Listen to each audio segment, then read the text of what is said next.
So cool. I was hanging out with Jim Collins and Rivers Road one day in Nashville, Tennessee, and Rivers was on the phone with the Montgomery Gentry boys talking about their new record they were working on, and I remember Jim looked at me and said, "Jason, tell me about yourself." I said, "Well," I said, "I have 3 kids with my ex-wife. I've got 2 full-time jobs back home. I have a full-time band, and my girlfriend and I have a baby." And he went, "Wow." I said, "Yeah, I say that every morning." He says, "Man, when do you sleep?" Now, ladies and gentlemen, I grew up on an 82-acre tobacco farm in Granville County.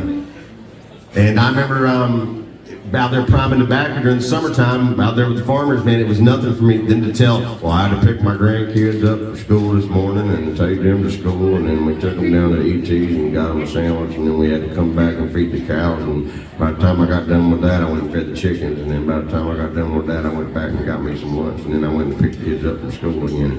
And I remember they would talk like that all the time, and then they'd say, "I can sleep when I'm dead, though."